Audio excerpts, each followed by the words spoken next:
Greetings and salutations, everybody. I'm Schwahn. I'm Vongod. And I'm Gandalf. We are Team Glimpse 6. We are on the road to locals. It is Tuesday, June 30th, 2026. Well, way to just date the video like that. Yeah. It's so that, depending on when somebody's watching this, they aren't like, oh, here's the newest one. Wait, why are they talking about SEA Nationals and Worlds? Worlds just happened. Yeah, but in card games, you actually need to know when something came out, because something a month ago can be out of date already. Well, also modern social algorithms, they don't necessarily always feed up what is the newest video anymore. They just feed you whatever they think you might want to watch. Yeah. And so, like, if in a month somebody is like, I'm going to start clicking on Grand Archive videos, there's a very real chance that YouTube will be like, here's one. And they'll be like, okay, cool. This seems old. Yeah, that happens. Well, you see, it's because it is. Anyway, yeah. So... if you didn't already, there was a huge wave of announcements for Asphodel Paradise. We talked about a whole lot of them. There's a 2.5 hour long conversation on the channel where we talked about Lorraine and Dante and all the cards that were revealed.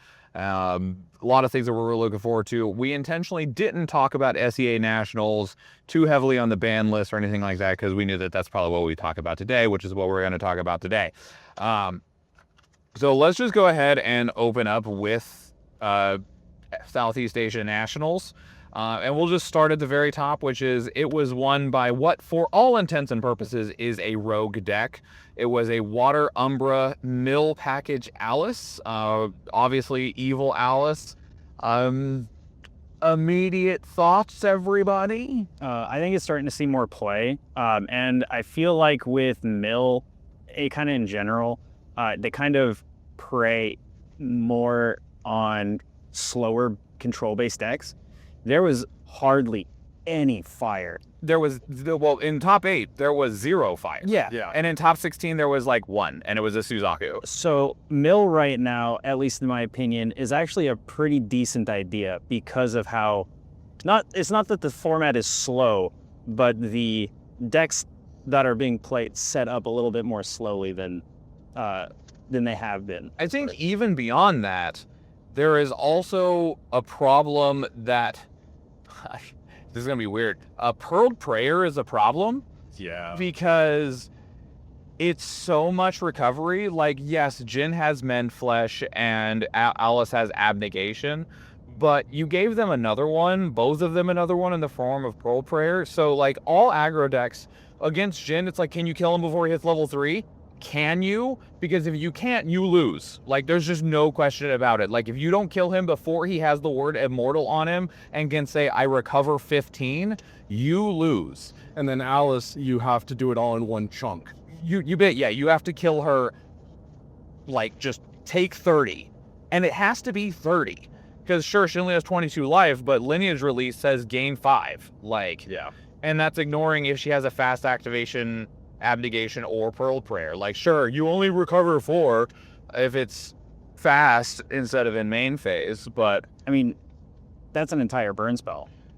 But yeah, that's just, it's a negate. And invalidates like 2 swings potentially, depending on how small the creatures are. Yeah, and Alice, you, depending on how her draw goes, you might have a little bit more of an opportunity because, like, if she's hurt and then she hurts herself to curse herself to bring Abnegation online, then, like, if you can quick respond with something, like, you have the opportunity to kind of shut that out.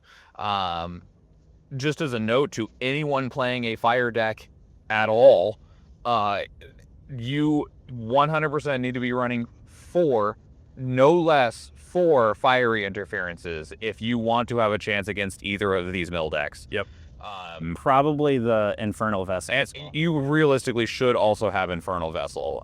But being able to turn off their recovery entirely is very valuable. I find it interesting that in most games, a card that just says gain life generally isn't very good.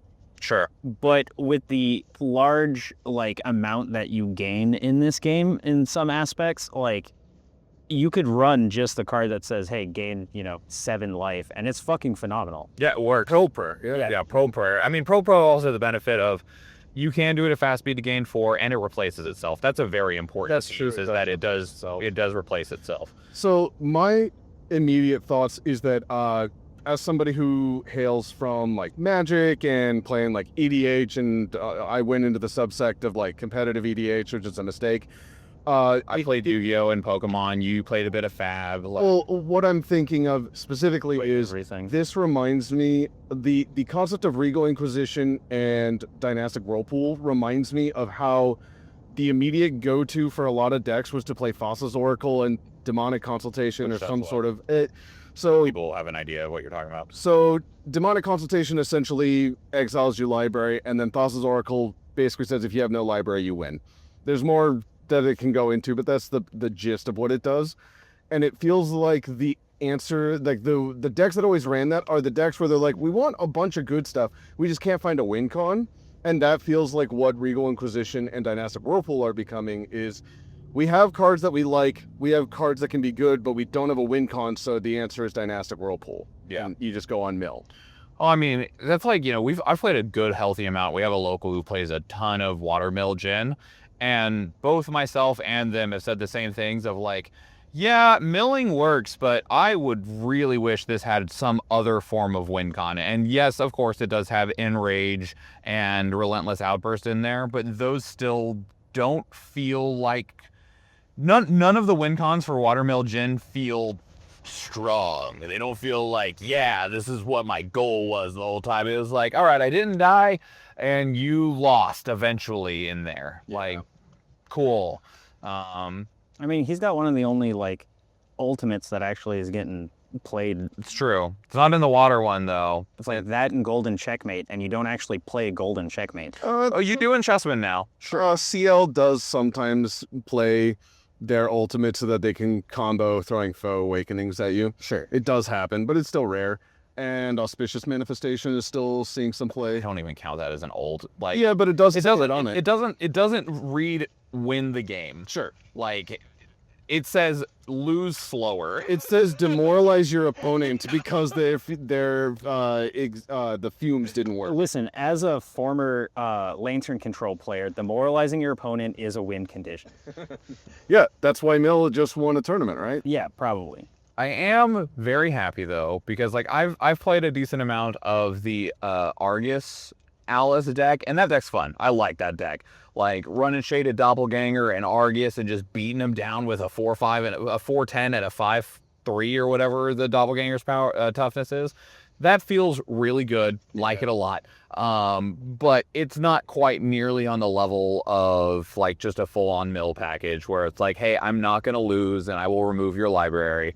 Now if somebody can figure out how to do this for Ponytail Merlin, because now when someone shows up and they're like, I want to play Evil Alice, and I'm like, okay, you have two options. One that's a very like pretty real option, one that's an okay option. We got like a tier 1.5 and a tier 2.5 that you can jump into. I don't care if it won nationals. I don't actually think that Umbra Alice is a tier 1 deck. But there's still nothing for Ponytail Merlin. Labyrinth, Dynastic Whirlpool, and Regal Inquisition. Done. Whenever like a rogue deck wins big or places big, it's usually not the fault of the deck. It's the player that's really good, you know? Well, I thought it was also interesting. I looked at the breakdown of SEA Nationals, and there was 10. Like I remember the commentators and no fault of theirs, of being like, oh yeah, he just showed up, this rogue, he's taking it all the way and stuff like that. Like, nobody else is here. There was 10 of them, by the way. Only one of them made day 2. And the one that made 2 won the whole tournament. But there was 10 of them on Water, Umbra, Mill, Alice. Like, Man, yeah. that's crazy. One, I mean, beyond that, we saw what? It was Water Diana. We saw Wind Seiryu, I believe, was in the top 8. Was was Crux in top 8? Yeah, so the whole top 8 had 0 fire. We had the 1 Umbra, Mill, Alice, 2 Wind, Crux, Lorraines, 1 Genbu, 1 Seiryu, and 3 Water Dianas. And then, like, honorable mention for 1 fire deck, I think it was in 9th place, was the Suzaku. Yeah, didn't you mention that, like, 3 or 4 people all bubbled out of top 8? Yeah, you needed, like at the end of it, like top 8 was like 10. There was 3 people that had the same record as 7th and 8th place. There was so like 9th, 10th, and 11th had the same record as 7th and 8th. They just bubbled out, which sucks. Yeah, that feels bad. Which makes me curious, and maybe they did, I just don't know, because when we went to North American Nationals in Vegas, they did an asymmetrical top 8, and what that means is that if you are tied for a top 8 slot, instead of bubbling out, you play to see who makes it. So maybe they did do that, and those people just didn't make it in. I don't know. But regardless, or maybe that only applies if you have completely even breakers, which also just never happens. So I don't know. If somebody does know how they handled it at SEA Nats, please let us know.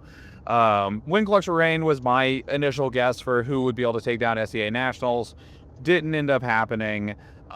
I'm sure you were happy to see Genbu in top 8. Yeah, but I guessed Water Diana was going to be the winner. Which it got second. Yeah, it did. I am always happy to see Genbu. I did look up the stats. Only 4 people were in day 2 with Genbu. So that was kind of fun to see. However, so moving all that aside, there is one thing that we need to talk about, which is 3 Water Dianas for top 8. And then after SEA Nationals, we talked about this a little bit in the last video, but Ranger Strides is now banned. Which is not the win con of Water Diana, but it definitely friggin' helps. Yeah.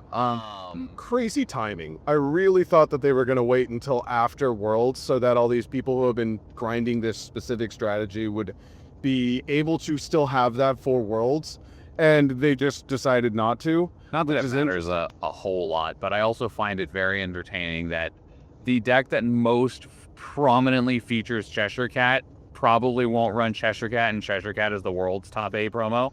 Yeah, like, it doesn't actually matter, because like last year's was Heavenly Guide, and who the fuck gives any shits about Heavenly Guide? Lifter still. He played it in his Crux allies that got into the top 8. How many did he run? One? One. Yeah, okay, that doesn't... Yeah, but when he gets in there, he will get that one. Sure. Yeah, I've also seen some Wind Crux Lorraine, Wind Shadow Strike Tristan's run a 1 of Heavenly Guide. Yeah. Cards.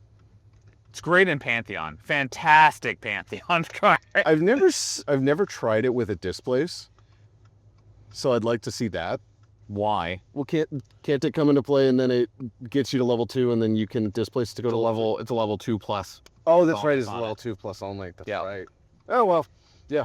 I don't know. There's a reason. I that mean, you always if share you're something, right? Mordred or Tristan, yes. Sure. Because if you're Mordred or Tristan, you could go to level 3 and then do it again to go to the other level 3. Sure. Yeah. Just draw more cards.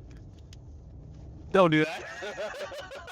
But yeah, I mean, I'm not really surprised that Crux Lorraine was doing well in there because I mean that deck is kind of crazy.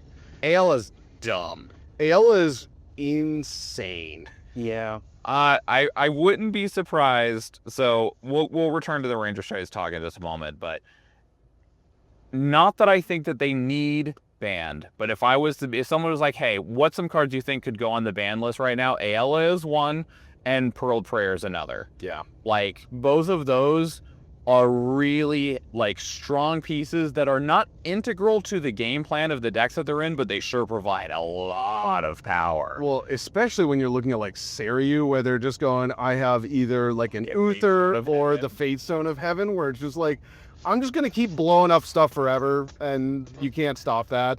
Like, they tried to fix Baby Green Slime and then created a different monster out of it. Yeah. Because what they basically said was like, oh, yeah, we can't blow up stuff the way that we used to. So we just ran a couple of cards that do it for us, and we just keep bouncing or flickering that, suppressing that. I mean, even if you don't have a Fate Stone, Ale is just like, oh, you're swinging at me with that? No, you're not. Yeah. And and then you're going to try to kill Ayla, reclaim, player back out. The freaking blink is free again. But that back is like, oh, God. One, like, I was playing that deck last week and had a turn where I was able to suppress both a Prismatic Edge and a Ghost of Pendragon. That's just dumb. That's just mean. Yeah, it is. Take a guess who had that happen to them. Yeah. But anyway, so with Ranger Strides, they announced the key card for it, and then yesterday I think we actually got the full actual like blog post article of, hey, this is banned, this is the reason why. And it's the reason that everyone has said Ranger Strides being free without any type of restriction creates explosive damage that is just basically unable to be checked, because you can't blow up the Ranger Strides because they can pop it in response. It combos with Cheshire, they get range 12, and you get domed for 19. Like, it's just an absurd ability. Everyone's already said, it should have been level 1, it should have been Ranger restricted, or both, or shouldn't be available through distortion, or something, right? Like, Everybody's had opinions, including us, on that. yeah, like, could it have been fixed with an errata? Probably, but they didn't like to just abandon it instead. Now, one of the things they said when they moved it to Category 2 is that they're like, well, Water Diana is one of the most prominent aggro decks, which I guess it's aggro. It's aggro combo-ish. It's aggro as much as like It's a tempo deck. mono blue. Tempo berries. feels much Yeah. more correct to It's me. a Of tempo deck. tempo than aggro. Blue red Delver. Yeah. I feel like it's in a similar aspect. It's just a tempo deck that has an explosive answer if you get the ability The right opportunity with the right cards. Yeah. But when they banned it, they're like, we think aggro decks will still be prominent in the meta, and that they will still have a place and all that stuff. Give us a second. He's got to list off the code. Hello, there is no work today. And yes, What's the code? PZ08. Would you like you to see? No, thank you. Of course, if you want dark as you. Thank you. And the thing is, looking at this top 8, there's no aggro decks in there. Like, if you call Water Diana an aggro deck, sure, there was 3 of them in there. But Water Diana, without Ranger Strides, is so much less of an aggro deck. Like, What other aggro deck is in the meta? Suzaku, it got 9th or whatever, Sure. 9th or 10th. And that's, like, every now and then you see a okay showing of Suited or Fiza, but they're kind of reliant on high rolls and matchups. Yep. But the thing is that, like, without Ranger Strides, Water Diana, I just don't think it has a hope in hell against, like, Water Gen. Like, having played a lot of Water Gen, if you, there's a lot of decks that are playing a little too fair, where it's like, oh, you're immortal? I don't think I can do anything about that. I don't have enough, I can't push you to high enough damage quick enough, and I can't deal you enough damage at the end of your turn. So I think I just lose eventually. Like, you just keep hitting him and have to keep on checking whether he has recovery, but Jin is like, I'm going to draw 3 to 6 cards a turn. I'll find it. Don't worry. Like, have I won against a Water Jin who just didn't have the recovery? Yes, but that's not like, it's not going to happen regularly. Yeah, I've the games that I've played against that, it was almost always you mill them out or they would mill me out, and because I'm on Genbu, you do Tabula Salvage and set up to finish them off. Which, yes, you have Fracture Eyes, but Water Jin now just like main decks Chime. Yeah, I mean you kind of have to. Like, Yeah. It makes sense, but it is definitely something where, like, those decks are unbeatable for an aggro deck if they can get to, I'd say, level 2. Like, if they can get to level 2, they'll stabilize enough to get to level 3. It depends on what you're playing. Also depends on how you're hitting them, because their level 2 stabilization is pretty reliant on being able to use Eventide Spear to be able to materialize it out and stuff like that and get an actual hit out and stuff. But Or immediately drop a dungeon guide. yes, Yeah. or drop a dungeon guide to go to level 2 and then materialize the spear and hit with the spear, buff the dungeon guide and hit with the dungeon guide. I've seen that too. Yeah. But yeah, and we're not going to get any new cards between now and unless we get another Proxy's Vault card, which I don't expect us to get. I don't actually see a world, Weebs, where we have a prominently represented aggro deck that's reliably making day 2, let alone top 8s. I mean, that's already been discussed by multiple people. Like True Champion Gaming has talked multiple times about how, like, hey, Fiza's really cool and really fun, but you at most see 1 make day 2. Yeah. And that person probably got lucky. Yeah. Like, and like, we're kind of seeing that even, like, ignoring Water Diana, that's hold true. So I don't know how removing Water Diana, like, Water Diana was not checking aggro decks that hard. Like, just wasn't. Like, they would slam down at best a Frost Sworn Paladin that you, as an aggro deck, could probably punch through. But Water Dino is pretty easily able to stabilize against aggro decks by just being like, hey, I would like to hit you, but I'll just use my, what's the name of the water Aether Wing? I always want to say Mana's Cascade, but I think that's the other one. Aqua Mirage's Whisper. That's the one. I'll just use my Aqua Mirage Whisper hits to just clear your dudes off, and then when I have the opportunity to just smoke you, I will. Well, and they can always just drop a Cheshire that's like a 3/3 and can kill most of their board. Like that usually works too. Crystalline Archer even. Yeah, they had plenty of options, and being a tempo deck, they never ran out of gas. Yeah. So I don't see really what aggro deck Weaves expects to manifest to fill the vacuum made by the Water Diana. The only option that I can think of, and I don't think this is it, I genuinely don't, is that they did do the, Endura Proxy's Vault. I don't even think Rye runs that card, but please continue. Just the fact that you can take three Enlightened counters, turn it into 2 damage, and you get to draw a card. Like, that feels like the tempo that people have talked about with things like Crystalline Archer. So I could maybe see that doing something, but I don't think it's going to be anywhere near enough to make it a good aggro deck. Actually, I don't even think there's really a good. Thank you. I don't think there's a good representation for a burn deck currently. And the other ones are the potpourri. Thank you.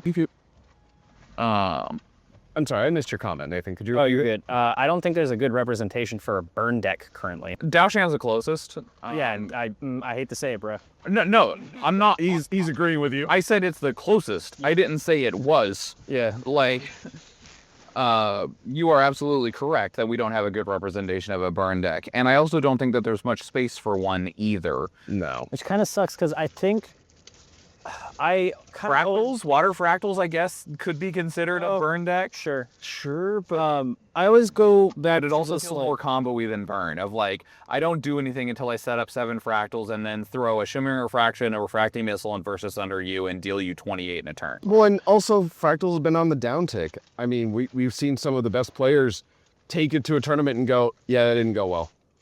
But it's also having issues too. So it's just level 1 decks in general. Yeah. And level 2 decks were non-existent. And here's the thing, though, with Endura. Is 2 damage a turn worth 2 material deck slots? Oh, I wouldn't bother with the other Endura. You don't need it. Well, it just gives you 2 Enlightened counters. I suppose that's fair. So you just play it as a 0-drop, you get your Enlightened counters, and you start pinging them. You don't need to have the other Endura. I know what your next question is going to be, which is how do you get the Enlightened counters at a... Doesn't it also let you materialize it outside the material step? Doesn't it let you activate it? I don't think so, but I can check. I think it does, because that's a very important difference. If so, then yeah, that's real. But I don't recall. I will check. Let's see here, because I'm sure that they've already got it on... Yeah. Reimagined. No, on Enter. Oh, okay. Yeah, then that's it. Yeah, it just gives you 2 Enlightened counters. You don't need to take up 2 slots for it. You just play the Endura. Because that's a 0-drop, right? Yeah, it's a 0-drop. Yeah. I hold the opinion that a format needs a burn deck to be kind of like a boogeyman to really be super healthy. See that? Or an aggro deck of some kind. Although there's a bounty, like a plethora of decks that you can play right now, I think not having a good aggro deck in the meta is an indication of a meta that is becoming unhealthy. I could see that. I do want to see how we stabilize. Like, how does the stabilizing happen? Because we have Worlds coming up. I think Worlds is going to be the last thing where we see what this format looks like, what this meta looks like. And if I had to guess, I don't know what Weebs does for, all their playtesting and everything, but I have to hope that they are banning this partially so that they can allow more aggro decks to come out after Asphodel Paradise. And the other feature that I am seeing is a little bit of the life cycle of a lot of formats where the first decks that come out that are doing well are the aggro decks and the all-in combo decks. And then by the end, it's the mid-range and the control decks because now the meta is defined. And so, like, to me, that part is a normal cycle. So I want to see what it'll look like after Asphodel's Paradise about aggro decks, because I feel like aggro decks being down for like a month or two isn't going to be the end of the world if aggro can come back from Asphodel. There's also the reality now of, on the idea that Water Diana dies.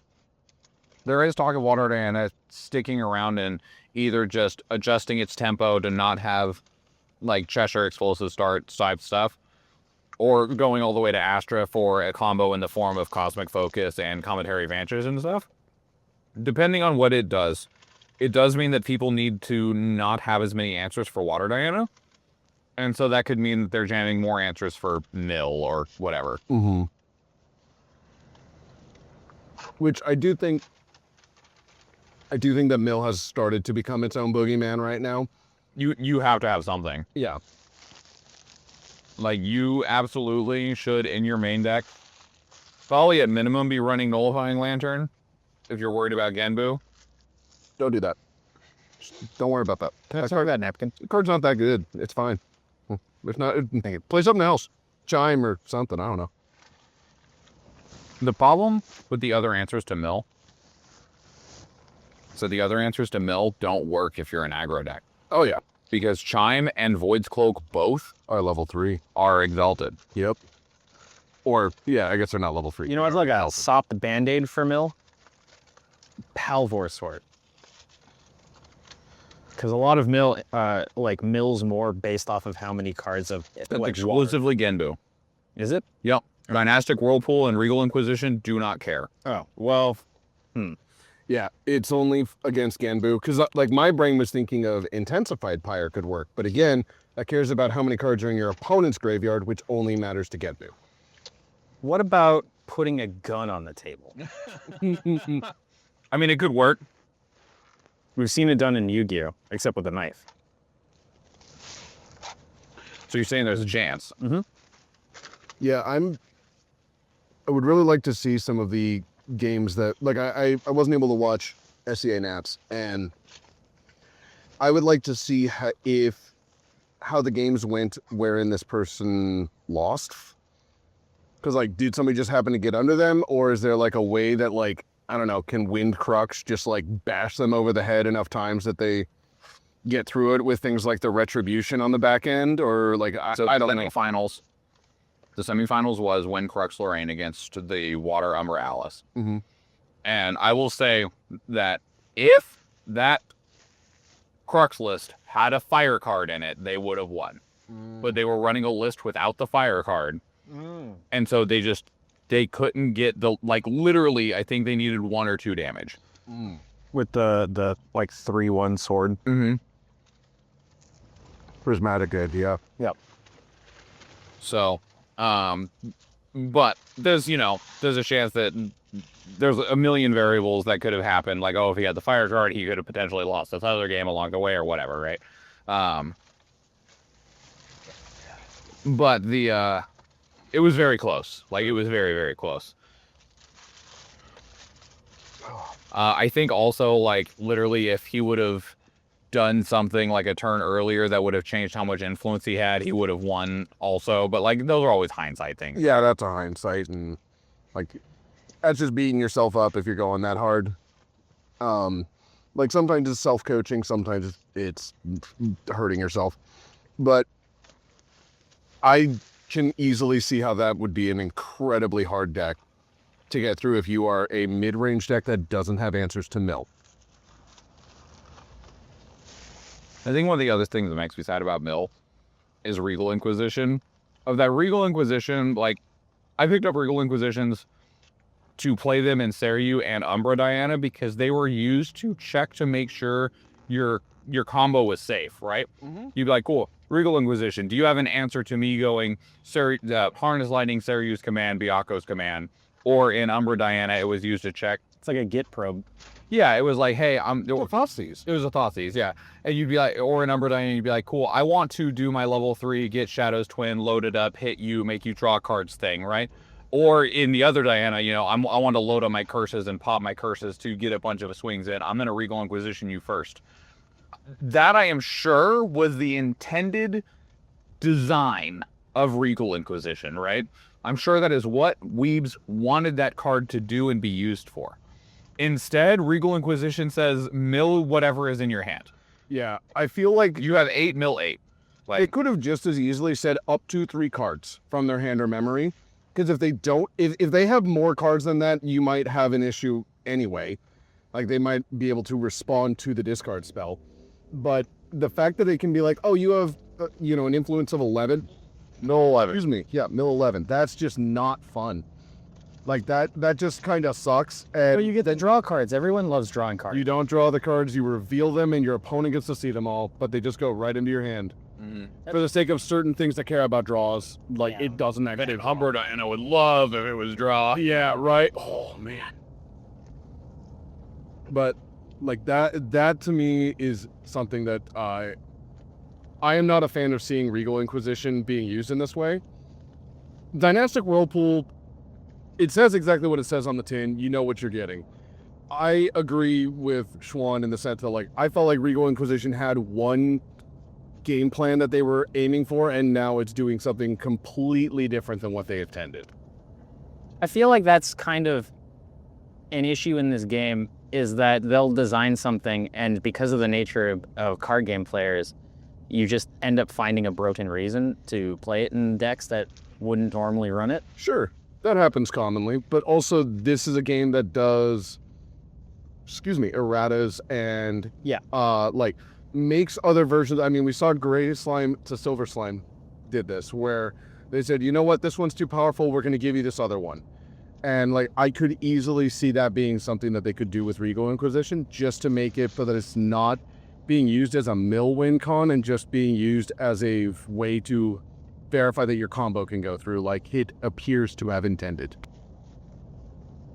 I just wonder at what point do you transition from thinking, oh, we need to fix how this card is being played, to, oh, they're playing it in a way we didn't intend, that's fine, let's build a card to counter that intention. Well, the problem with that second, because Pokemon does the second option. Right. Pokemon doesn't remove the problem. They say, we will print a solution to the problem eventually. But this has been a point of discussion when it comes to the market, right? Of like, well, how do you address Cheshire Cat being $85? Well, you print more of them, right? How do you backup charger? I think I really hope you're right in that they reprint backup charger in Asphodel Paradise. God, it would be such a missed opportunity if they didn't. Because that card should not be $50 to $80. I don't care what anyone says. It shouldn't be that much money. But that is such the time when a set goes gold, like we can't change it anymore, it's been shipped off to the printers, is pretty far ahead, because you need enough time to print all of it, pack all of it, and ship all of it. Mm-hmm. So Asphodel Paradise was likely pretty close, if not entirely done, 3 months ago, at minimum, if not longer, right? Yeah, I know that like Magic, with all of their abilities, they go about a year and a half between sets. So these guys might not be that far, but I mean, they might be 2 sets ahead. I would like to say they'd go a year and a half, but I don't feel that way recently. Well, and the problem when you do that is you run into exactly what he's saying, where you now can't react in time. Yeah. Because when people say, oh, I don't like this card, this is not doing something fun, it's too late. You're stuck for a while for some of these things to get solved, unless they do erratas, unless they ban them and things like that, which is not fun either, because you can cause a lot of market volatility and like just the feel bads of somebody not knowing that a card has been errated. You have the Dragon Ball problem. The errata one is a bigger issue, in my opinion, in regards to physical card games. Sure. Because... Oh yeah, in digital, nobody cares. Well, I mean, in digital, when a card gets errated, they usually get refunded at least half of the value of the card. In physical card games, somebody tells you a card's been errated and you have to suck it up. Yeah. Fucking sucks if you spent, $30, $40 on that card. 3 visits? Yeah. But... yeah, I don't know.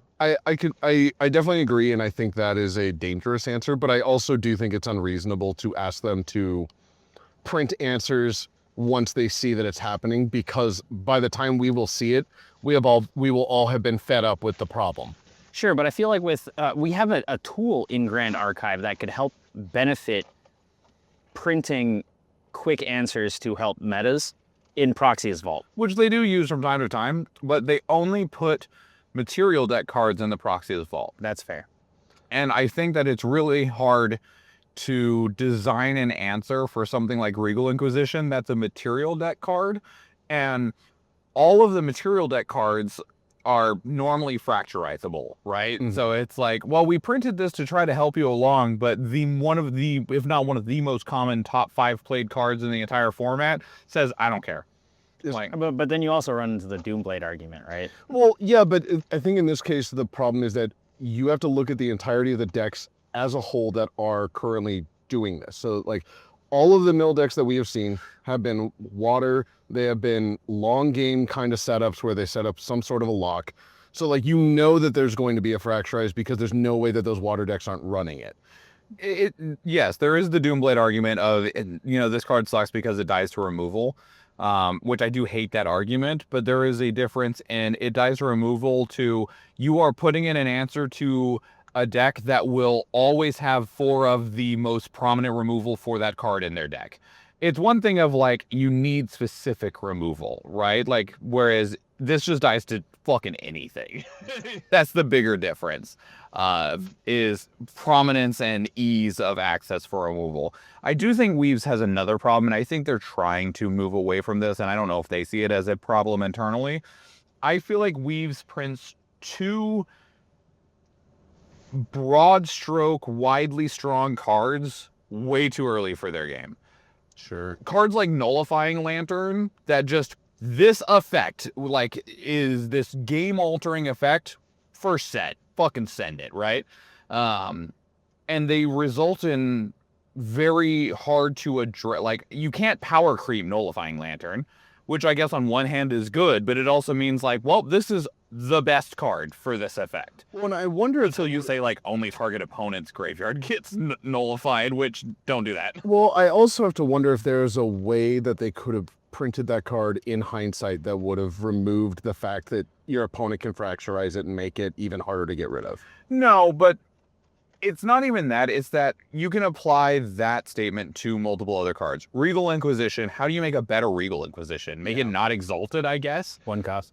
Sure. I don't think that's the thing that those decks are worried about when But in Ranger Strides, like Ranger Strides, Unmake Duality, everyone said the same thing of like, Unmake Duality should have been exalted, or at least level 1. Ranger Strides should have had some other requirement on it of making it where there's a condition to either being able to get it or being able to use its banish ability, so that it wasn't just so like Wind Wake Up should not be a deck, right? Like a champion-less just burst aggro deck barely makes sense. Like, yes, like Suited kind of does that from time to time, but that's not its goal. It still has a cohesive strategy. Its strategy still runs a champion normally, whereas a lot of the Wind Wake Up decks didn't even. I don't need it. That's in the way of a Bauble. Baubles draw me cards. Yeah, and I think that that's one of the problems that they have is they print really strong cards that almost are already at the ceiling from the beginning. So I feel like an issue, because like you can say that about a lot of card games. For instance, Dark Ritual, the Ancestral Recall, all of the dual lands, they all came from the first set, right? The issue though is that, and this is gonna sound fucking stupid, we don't have enough bad cards. It's because we don't have a good draft format. There's not a reason to print god-awful cards. I will also say, though, Weaves of the Shore is making a game in 2026 that could have learned from Magic's 30 years of history, right? Yes. Like, yes, you did give examples of people that were making a card game when card games didn't exist. Yeah. But Weaves of the Shore is making Grand Archive when there has been 24 card games that they could have went, ooh, that's a good lesson to learn. I think actually you've been doing that, Nathan. That's why you've been testing out so many games. Absolutely true. I have been doing that. Another issue though is that I feel like Weebs is really like hyper marketing towards a competitive group. Sure. And when you're doing that, you need powerful cards to get those players over. Yeah, I agree. Yeah. We'll talk about a very powerful card in just a moment. So one quick question I'll ask. So with the change, what do you think wins Worlds? Ooh, jeez. I'll ask you again when we get closer to Worlds because there'll be some Seiryu? other things between. You think Seiryu finally gets to win something? Maybe. It might actually get to win something. Genbu? I know. Byakuo. Yeah. No, realistically, like, I don't have a good guess yet. I think I want to see, I don't know, like a regional or something first, just to kind of see what the meta looks like when it's shaken up like this, because that was a pretty big change. Yep. Yeah. The meta is very altered from that.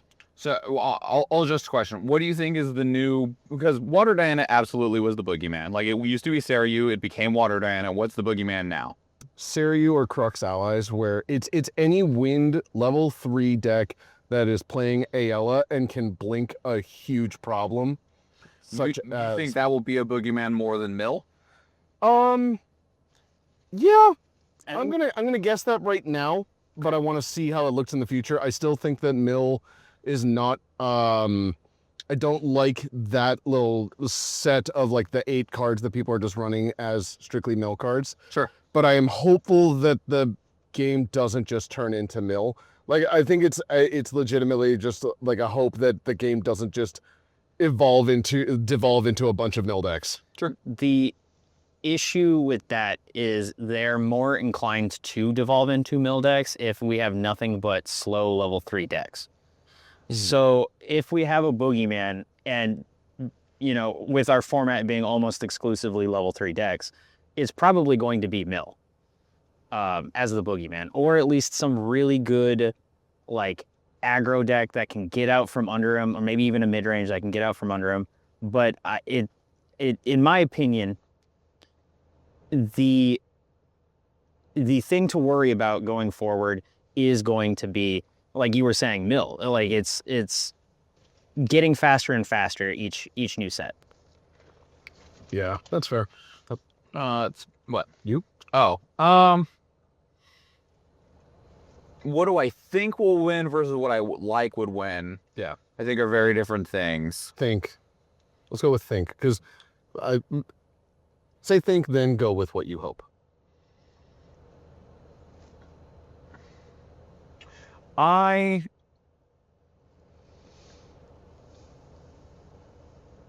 think it is on the idea that something weird doesn't come up to address the current, like, you know, we don't see like a new Watley's show up, right? Sure. Because like power to Caven and the team for figuring out a way to like just say Water Diana and Razor Gale, you lose. Like just flat out, you lose. Yep. Power to you. If we don't see something like that answers, I would both like and think that with a little bit of tweaking, we could see something like Seiryu actually do its job now. Like, I don't think that there's a whole lot that makes Seiryu be concerned, especially now that Seiryu is running 4 auspicious manifestations regularly. A lot of the answers to, like, Seiryu doesn't mind if you're going to be slow with them. Seiryu has a lot of ability to, like, kind of fight and push through some of the mill stuff. And Arcane Bolt or Arcane Blast is a lot of damage. Mm-hmm. So I'm gonna go with that. I would like to see Seiryu take it, because as much as I think Seiryu is kind of like a deck that people unreasonably hate on, it's actually not won much. It always gets like right there. It's like fuck. Yeah. But here, actually, pause, adjust, because what deck do I actually want to win? Which champion do I want to see a level 4 of? That's the actual question. Fuck the deck. Polka. You want Finally a level 3 Polka. Lubu to win. She's already level 4. That's what I know. What champion do I want a level 4 of? Not an Alice. Sorry, Alice. Love you to death. Fuck off with your fucking 3 CURs. Eat shit. You could do CL, go with the Oblation. No. We need a level 4 Vanitas that actually has Exalted. Like, Henke just won a regional, 140 person regional. Shout out to Henke. Yeah, Like- I any dude I don't care which dude, okay? Pick a guy. So I think it'd be great to have a Polcock level 4, but not a Polcock level 3. Just Kane Norris. No. I want to see Vanitas level 4 because they already started with like the BDSM version of him at 3. man. Like, what do you do for Leather Daddy level 4? Belt. It's He bad doesn't actually have anything that would be considered fabric. It is just belt. He got the Final Fantasy X Lulu outfit. Yeah, just belts. Yeah, so any guy. I don't care which one. It could be CL. CL would probably be my pick if I was to pick one, would be CL. CL, Xander, fucking Tonnerus, take his shirt back off. Alan. Shut up. I said any man. It's a boy. It's not any male, but okay. Anyway, one last thing before we get out of here. So there was a reveal of a CSR for upcoming Asphodel Paradise. It is a prominent character that is featured on the art. It is the girl riding the bike that we saw initially with Lorraine, and that is Piccarda Knight Rider. I'll put her over Nathan's face real quick. But otherwise, Piccarda Knight Rider is a arcane, unique human who's an assassin warrior. She is arcane. She has a 7 reserve cost and is a 3/4, but you can make her cheaper because you can remove up to 4 static objects, static counters from objects you control, and for each one you remove, you can make her 1 cheaper, so she can be a 3 cost. If you are an assassin or a warrior, she has. We need a fan-made word for spell shroud stealth. I don't know what to call it. Stealth shroud. Yeah, Like something along those lines, sure. But she has stealth shroud if you are an assassin or a warrior, and if she's attacking a champion, she gets +4 power. So Call it Cheshire. She's got Cheshire. Sure. Is nasty. Yeah, she looks very powerful, and she also looks like an interesting build for arcane. That's not just exiling a bunch of stuff or banishing a bunch of stuff. 7/4. Yeah, it's like, all right, no, she's not gonna hit for 7 against Seryu or whatever. But if she hits you, she cracks for 7. And you don't gotta pay anything. They don't gotta be rested. Nothing. Just, am I attacking your face? Fucking die. Again, if it has static counters on it, it'll go up even more. So it might hit you for 8 or 9 instead of 7, and that's gross. She's like, and also there's, she costs 7, but I can see it's where you're like, I'm gonna pay 5. That way I can keep some static counters to dome you with. Yeah. What do you mean? These level 3 decks are going high influence, so they don't have to care? Yeah, exactly. Nice. And having Cheshire effect, Cell Shroud, whatever on her makes it. God, that combo's a pain in the ass. You don't want to play, like, you're excited for the deck that runs both, right? Yes, I am. I'll play it. Looking Glass, you get the Inert Surge, you get the Palvor, and then you also get her. Yeah. And now you just get to have like a 7/4 and a 5/3 and just smack. Sounds great. Sounds awful. Yep. But sounds great. I'm down. She's insane. If Arcane Lorraine has game, she'll be in it. Yeah. Like, good God. Yeah. Because like this card says I can win the game. Alone. Yeah, no, I can win the game. You don't need anything else. Yeah. That thing can easily just, if they aren't level 3, they can just go like, about 3 hits and you're dead. I don't need anything else. You can't stop me, so I'm just going to keep going. Yeah, like, don't worry. Figure out an answer to this. I mean, it does mean Smoke Out for Fire decks is, like, back into being a permanent side port. So we were just talking about how fire decks are really prominent in the meta, right? They're all dead. Nobody cares about that. Anyway, also as a heads up, there probably won't be one of these for 2 weeks. I am going back to Vegas, but not for Grand Archive. It is for Roller Derby. I will be at Vegas for the annual RollerCon event that happens there, and all of this happens through my shit. So unless you yell at him enough to make him do it, which he won't. I don't have the mic or. Yeah. I mean, this will be in the bag. You guys will have the bag. Yeah. You have all the login information. You could do it. Yeah, we'll see you in 2 weeks. I'll see you in 2 weeks. All right. So anyway, I'm Schwahn. I'm Vongod. And I'm Gandalf. We are at local, so we're gonna go play. We are Team Blim 6. Please remember to play like a G6, and we will see you next time. Bye, buddy. Bye.